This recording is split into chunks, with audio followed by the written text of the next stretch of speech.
Good morning student हम plus one post science का lesson शांति जो पढ़ रहे हैं, पीस जो पढ़ रहे हैं। कल हमने इसके बारे में कुछ टॉपिक का डिस्क्राइब किया। आज हम पढ़ने जा रहे हैं, क्या हिंसा कभी शांति को प्रोत्साहित कर सकती है, क्या हिंसा से कभी शांति आ सकती है, इसके बारे में हम पढ़ने जा रहे हैं। तो मैं आशा करता हूँ कि ध्यानपूर्वक आप सुनेंगे। देखिए, अक्सर ये दावा किया जाता है कि हिंसा एक बुराई है, लेकिन कभी कभी ये शांति लाने जैसी होती है।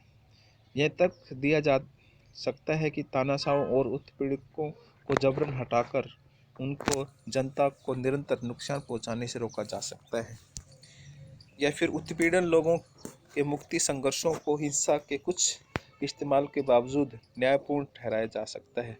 लेकिन अच्छे मकसद से भी हिंसा का सहारा लेना आत्मघाती हो सकता है। एक बार शुरू हो जाने पर इसकी प्रवृत्ति नियंत्रण से बाहर हो जाती है और इसके कारण यह अपने पीछे मौत और बर्बादी की एक श्रृंखला छोड़ जाती है। अर्थात हिंसा किसी का सॉल्यूशन नहीं है। हिंसा एक बार शुरू होने से इसका दुर्गामी जो परिणाम निकलते हैं। शांतिवादी का मकसद लड़ाकुओं की क्षमता को कम करके आंकना नहीं, प्रतिरोध के अहिंसक स्वरूप पर बल देना है। वैसे संघर्षों का एक प्रमुख तरीका सविनय अवज्ञा है और उत्पीड़न की संरचना की नींव हिलाने में इसका सफलतापूर्वक इस्तेमाल होता रहता है। भारतीय स्वतंत्रता आंदोलन के दौरान गांधी जी द्वारा सत्याग्रह का प्रयोग एक प्रमुख उदाहरण है। गांधी जी ने न्याय को अपना एक आधार बनाया और विलायती शासकों अर्थात अंग्रेजी शासकों के अंतःकरण की आवाज जो दी। जब उससे काम नहीं चला तो उन पर नैतिक और राजनीतिक दबाव बनाने के लिए उन्होंने जन आंदोलन आरंभ किया। अर्थात महात्मा गांधी ने कभी हिंसा का सहारा नहीं लिया, जिसमें अनुचित कानूनों और अहिंसक ढंग से खुलेआम तोड़ना शामिल था। उनसे प्रेरणा लेकर मार्टिन लूथर किंग ने अमेरिका में काले लोगों के साथ भेदभाव के खिलाफ 1960 में इसी तरह का संघर्ष शुरू किया। नागरिक अवज्ञा के दबाव में अन्यायपूर्ण संरचना भी रास्ता दे सकती है। कभी कभार वे अपनी विसंगतियों को बोझ से ध्वस्त भी हो सकती हैं। निरंकुश सोवियत व्यवस्था का विघटन इसका ताज़ा उदाहरण है। पर ऐसे सुखद नतीजे की गारंटी सभी मामलों में नहीं हो सकती।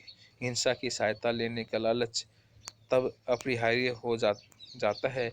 यह भी औचित्यपूर्ण शांति की खोज में अंतर्निहित निकट स्थिति का ही अंग है। अभी चिंतन मंथन देखिए।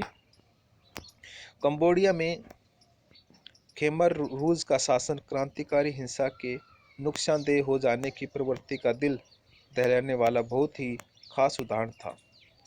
यह शासन पाल पॉट के नेतृत्व में हुई बगावत का नतीजा था, जिसमें उत्पीड़न खेतिहारों की मुक्ति के लिए तत्पर साम्यवादी व्यवस्था की स्थापना का प्रयास किया गया था।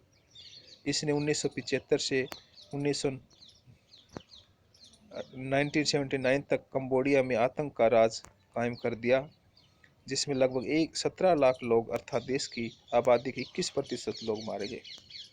यह पिछली शताब्दी की एक अत्यंत कष्टप्रद मानवीय त्रासदी है। हो सकता है कि मनोवांछित लक्ष्यों को प्राप्त करने के लिए अतिवादी आंदोलन द्वारा व्यवस्थित हिंसा के प्रयोग का एक ऐसा ही नाटकीय और दहला देने वाला परिणाम शायद हमेशा नहीं हो, पर इस प्रक्रिया में यह प्राय संस्थागत रूप धारण करता है और अपने परिणाम स्वरूप बनी राजनीतिक व्यवस्था का पूर्ण अंग बन जाता है। ऐसा ही मामला नेशनल लिबरेशन फ्रंट का है, जिसने हिंसात्मक साधनों का इस्तेमाल कर अल्जीरिया के स्वतंत्रता आंदोलन का नेतृत्व किया और उसने अपने देश को फ्रांसीसी उपनिवेशवादियों की बोझ से 1962 में मुक्त तो कराया, लेकिन उसके शासन का जल्दी ही निरंकुशवाद में पतन हो गया। उसकी प्रतिक्रिया वहीं इस्लामी रूढ़िवाद का उभार के रूप में हुई। यही कारण है जिसके चलते शांति को सर्वोच्च मूल्य मानने वाले शांतिवादी हिंसा न्यायपूर्ण संघर्ष में भी हिंसा के इस्तेमाल के खिलाफ नैतिक रूप से खड़े होते हैं। वे भी उत्पीड़न से लड़ने की जरूरत को स्वीकार करते हैं, हालांकि वे उत्पीड़नकारियों का दिमाग जीतने के लिए प्रेम और सत्य को बढ़ावा देने की वकालत करते हैं। अब देखिए शांति और राज्य सत्ता। शांति और राज्य सत्ता का कैसे कॉम्बिनेशन है, इसके बारे में हम पढ़ने जा रहे हैं। अक्सर तर्क दिया जाता है कि हर राज्य अपने को पूर्णतः स्वतंत्र और सर्वोच्च इकाई के रूप में देखता है। इससे अपने हितों को केवल अपने नजरिए से देखने और हर हालत में अपने हितों को बचाने और बढ़ाने की प्रवृत्ति जन्म लेती है। शांति का अनुसरण करने के लिए जरूरी होता है कि हम स्वयं को बेहतर मानवता के एक हिस्से के रूप में देखें, लेकिन इससे अलग राज्य में लोगों में फर्क करके देखने की प्रवृत्ति विकसित हो जाती है। अपने नागरिकों हितों के नाम पर वे अक्सर बाकी लोगों को हानि पहुंचाने के लिए तैयार हो जाते हैं। तो स्टूडेंट, आज हम इतना ही पढ़ेंगे। कल हम इससे आगे पढ़ने जा रहे हैं। तो हम आशा करते हैं कि आप ध्यानपूर्वक इसको सुनेंगे। Thank you.